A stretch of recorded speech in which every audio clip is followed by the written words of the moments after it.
रुक करते हैं इस वक्त की बड़ी खबर की ओर। आपको बता दें कि पश्चिम बंगाल की सिलीगुड़ी में जबरदस्त हंगामा हुआ है। बीजेपी की रैली के दौरान कार्यकर्ताओं की पुलिस से झड़प हुई है।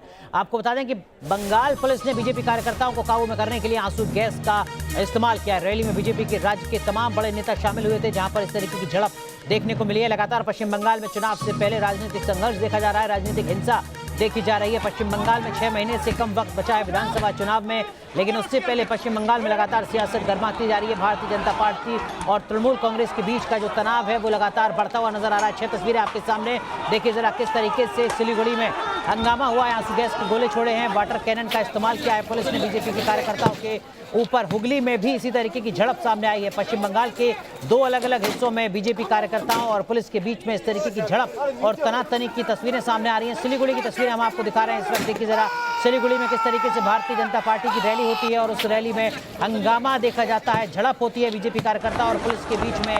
कुछ उसी तरीके की स्थिति हुगली में भी नजर आई है। सिलीगुड़ी में भारतीय जनता पार्टी की रैली के दरमियान की तस्वीरें आपके सामने। वैसे सिर्फ सिलीगुड़ी इकलौता ऐसा शहर नहीं है, इकलौता ऐसा जिला नहीं है जहां पर इस तरीके के सियासी तनाव की खबरें सामने आई हैं।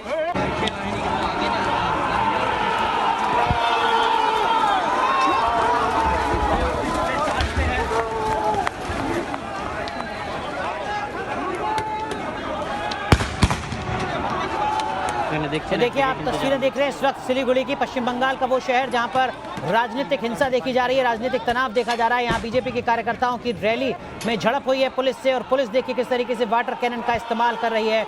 तस्वीरें आपके सामने पश्चिम बंगाल की सिलीगुड़ी की। 6 महीने से कम का वक्त बचा है। पश्चिम बंगाल में विधानसभा चुनाव होने हैं। अप्रैल में विधानसभा चुनाव की तारीखों पर मंथन हो सकता है, इस तरीके की उम्मीदें हैं। लेकिन इससे पहले ही लगातार जो सियासी पारा है वो बढ़ता हुआ जा रहा है पश्चिम बंगाल में, जहां पर लगातार राजनीतिक आरोप प्रत्यारोपों का दौर देखने को मिला है। और इस वक्त पश्चिम बंगाल की पुलिस की भूमिका किस तरीके की रही है ये आप देख सकते हैं। यहाँ वाटर कैनन का इस्तेमाल हो रहा है, गैस के गोले छोड़े जा रहे हैं पश्चिम बंगाल में, ताकि भारतीय जनता पार्टी के कार्यकर्ता अपनी रैली को ना पूरा कर सकें। पुलिस और बीजेपी के कार्यकर्ताओं के बीच की झड़प है पश्चिम बंगाल के सिलीगुड़ी की।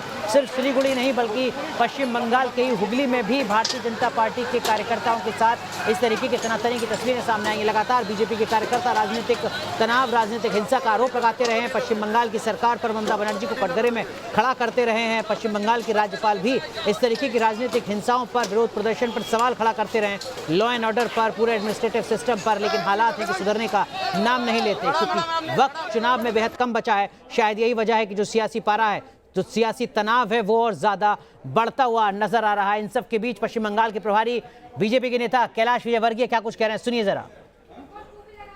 आज भारतीय जनता युवा मोर्चे पश्चिम बंगाल की शाखा ने उत्तर बंगाल में भाई तेजस्वी और सुमित्रा खान के नेतृत्व में शांतिपूर्ण प्रदर्शन किया, प्रजातांत्रिक तरीके से प्रदर्शन किया।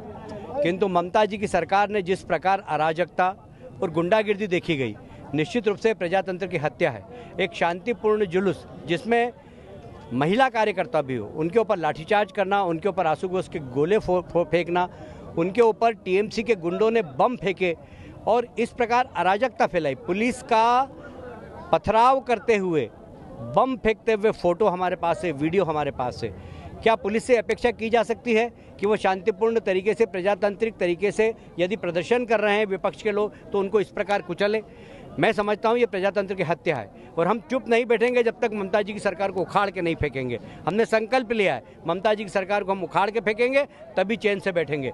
हम गोली से डरने वाले नहीं हैं, हम लाठी से डरने वाले नहीं हैं, हम बम से डरने वाले नहीं हैं। हम बंगाल को बचाने के लिए, प्रजातंत्र की रक्षा के लिए अपने प्राणों की आहुति देने के लिए तैयार हैं। हमारे 125 से ज़्यादा कार्यकर्ताओं ने अपने प्राणों की आहुति दी है। हम भी सर पे कफन बांधकर जब तक ममता जी की सरकार को उखाड़ के नहीं फेंकेंगे, जब तक चैन से नहीं बैठेंगे।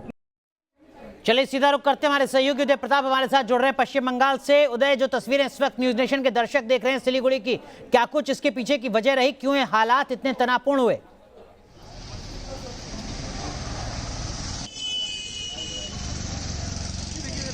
पहले से यहाँ कन्या वहाँ जो यात्रा निकालने वाली थी, भाजपा की ओर से रैली निकालने वाली थी, उसको लेकर सुबह से ही यहाँ पे जगह जगह जो भाजपा के नेता हैं उनको रोकने के लिए, कार्यकर्ताओं को रोकने के लिए पुलिस की ओर से बैरिकेडिंग की गई थी। जैसे जैसे दो अलग अलग इलाकों से यह यात्रा वहाँ पहुँचने वाली थी, रैलियाँ पहुँचने वाली थी, इससे पहले ही पुलिस की ओर से लगातार बैरिकेडिंग कर उन्हें रोकने का प्रयास किया जा रहा था। जब भाजपा के कार्यकर्ता वहाँ बैरिकेडिंग को तोड़कर आगे बढ़ने का प्रयास कर रहे थे, उस समय पुलिस के साथ उनकी झड़प होती है। उसके बाद जो भाजपा की ओर से आरोप लगाया जा रहा है कि तृणमूल कांग्रेस के लोग वहाँ पे आ गए थे और तृणमूल कांग्रेस के लोगों ने उन पर बमबाजी की है, गोलियां चलाई हैं। इसमें अभी तक जो भाजपा की ओर से आरोप लगाया जा रहा है, उनके एक कार्यकर्ता की मौत हुई है। हालांकि इस दौरान पुलिस की ओर से उन्हें रोकने के लिए आंसू गैस के गोले छोड़ने के साथ ही साथ वाटर कैनन का भी इस्तेमाल किया गया और स्थिति जो है लगातार कई घंटों से वहाँ उसी तरह से भयावह बनी हुई है। पुलिस जो है लगातार वहाँ पर कैंप लगाकर स्थिति को नियंत्रित करने का प्रयास कर रही है, लेकिन जहाँ एक और भाजपा की ओर से वहाँ जो उनका अभियान है उसे आगे बढ़ाने का प्रयास किया जा रहा है, वहीं जो पुलिस है उसे रोकने का प्रयास कर रही है ताकि जो उनका अभियान है उसे रोका जा सके। भाजपा की ओर से जो भी नेता यहाँ पे शामिल हुए हैं, भाजपा के जितने भी यहाँ के अधिकारी या जितने भी बड़े नेता हैं सब वहाँ पे शामिल है, मुकुल राय से लेकर के दिलीप घोष। इसके साथ चलिए बहुत बहुत शुक्रिया उदय प्रताप आपका जुड़ने के लिए, तमाम जानकारी साझा करने के लिए। वैसे सिर्फ सिलीगुड़ी नहीं बल्कि पश्चिम बंगाल के हुगली में भी बीजेपी और टीएमसी के बीच में टकराव देखने को मिला है। यहाँ पर दोनों पार्टियों के कार्यकर्ता आमने सामने आ गए और एक दूसरे पर जमकर लाठी डंडों से हमला कर दिया। तो जिस तरीके के हालात सिलीगुड़ी में नजर आ रहे हैं, देखिए जरा उसी तरीके से राजनीतिक संघर्ष देखा जा रहा है पश्चिम बंगाल के हुगली में, जहां पर बीजेपी और टीएमसी के कार्यकर्ता आमने सामने आए हैं। लगातार इस तरीके की तस्वीरें पश्चिम बंगाल से पहले भी सामने आती रही हैं, जब टीएमसी और बीजेपी के कार्यकर्ताओं के बीच में इसी तरीके से हिंसक झड़प देखने को मिली है। एक बार फिर ऐसी तस्वीरें सामने आई पश्चिम बंगाल के हुगली से।